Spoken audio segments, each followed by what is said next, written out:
হচ্ছে শিল্প সৃজন পরিষদের প্রথম বর্ষের একটি মানে সম্মাননা অনুষ্ঠান, যেখানে সাধারণত আপনার দুটি বিষয় সম্মাননা দেওয়া হচ্ছে। একটি হচ্ছে আপনার বঙ্গরত্ন স্বর্ণপদক সম্মান, সেখানে 16 জন বঙ্গরত্ন স্বর্ণপদক সম্মান পাচ্ছেন।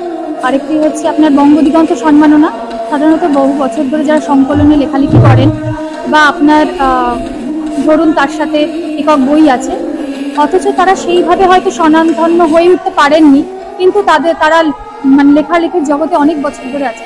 তো আমাদের উদ্দেশ্য হচ্ছে তাদেরকে সম্মানিত করা এই অনুষ্ঠানের মাধ্যমে।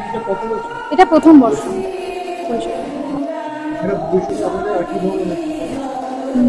ভবিষ্যতে বলতে সাধারণত এই পরিষদের এই উদ্দেশ্য যে যারা নবগত লেখক লেখিকা বা যাদের একক বই আছে বহু বছর লিখছে এনাদেরকে সম্মানিত করা। এছাড়া শুধুমাত্র লেখক লেখিকা ছাড়াও সমাজের বিভিন্ন স্তরের বিভিন্ন রকম দিক থেকে যারা আছেন, যেমন হচ্ছে সমাজসেবী বলতে পারেন, ঠিক আছে। আজকে আপনার বঙ্গদিগন্ত সম্মাননা পাচ্ছেন একজন সমাজসেবী আছে তার মধ্যে। এছাড়া ধরুন নৃত্য হোক, তারপর ধরুন যে কোনো কবিতা আবৃত্তি হোক বা যে কোনো দিক থেকেই যারা মানে শ্রেষ্ঠ তাদেরকে সম্মানিত করে। আমি আসলে এই সংস্থার উদ্যোক্তা, ঠিক আছে। এবার আমিও বিভিন্ন জায়গায় লেখালেখি করি, আমারও উপন্যাস আছে। আমি বাই প্রফেশন যদিও বিজ্ঞান বিষয়ের অধ্যাপক, ঠিক আছে, কিন্তু লেখালেখি জগতে আমি কয়েক বছর ধরে যুক্ত। এছাড়া আমি অনেক সম্পাদনাও করেছি, 5-6টি বইয়ের সম্পাদনা করেছি। এইখান থেকে আমার এই ভাবনা। আজকের এই অনুষ্ঠানে মূলত আমি থাকছি সঞ্চালনার কাজে, আর আমার দল কবিতা পাড়েরা থাকছে আবৃত্তির উপস্থাপনা নিয়ে। কেউ সঙ্গীতেও বিশেষ পারদর্শী, তারা তাদের সঙ্গীতের উপস্থাপনাতেও থাকবে। অনুষ্ঠানটা সেটা নারী কেন্দ্রিক, নারী তুমি বিদ্রোহ করো, নারীর নিজস্ব অধিকার আদায়ের জন্য সমাজে আমরা যেভাবে লড়ছি, আমাদের কবিতার মাধ্যমেও সেই লড়াইটাকে আমরা অক্ষুণ্ণ রাখতে চাইছি। আমার নাম বন্দনা দত্ত। আপনি আজকে বঙ্গরত্ন স্বর্ণপদক সম্মান পাচ্ছেন, কি অনুভূতি? ভীষণ ভালো লাগছে। মানে এই অনুভূতিটা তো ভাষায় প্রকাশ করা যায় না। ছোট থেকে যে লেখাগুলো ডায়েরির পাতায় সীমাবদ্ধ ছিল, সেটা আমার প্রথম প্রকাশ পায় আন্তর্জাতিক বই মেলাতে। এবং এছাড়া বিভিন্ন রকম সংকলন বইকে আমি লিখেছি।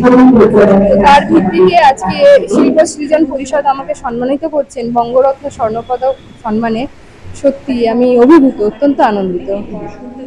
সাহিত্যে নবগত লেখকদের মধ্যে ওনারা একটা আয়োজন করেছিলেন। অবশ্যই আমি সর্বাঙ্গীনভাবে ওনাদের সমস্ত সাফল্য কামনা করি। এবং ওনারা যে আজকের দেখুন, আজকের ডিজিটাল যুগে মানুষ 30 সেকেন্ডের বেশি মানুষের ধৈর্য হারিয়ে গেছে। সেইখানে আমরা যারা চেষ্টা করছি নবগত লেখক লেখিকারা, যে আবার সেই বইয়ের যে ভালোবাসা সামগ্রী রয়েছে, বই একটা আলাদাই মানে তার স্থান। ওনারা যে মানে অ্যাওয়ার্ডটা দিয়ে আরো আমাদের অনুপ্রাণিত করছেন, সত্যি এটা অভাবনীয় একটা প্রয়াস। আমি চাইবো ওনারা আরো এগিয়ে চলুন। চেষ্টা করব যে বর্তমানের প্রজন্ম যাতে এই পুরাণের যে নীতিবোধ, মূল্যবোধ, আদর্শ, সেটাকে নিজেদের মধ্যে আরো মানে ক্ষেত্রে এবং উন্নয়নশীল সমাজ গড়ার লক্ষ্যে। আমার নাম অঙ্কিতা মৈত্র।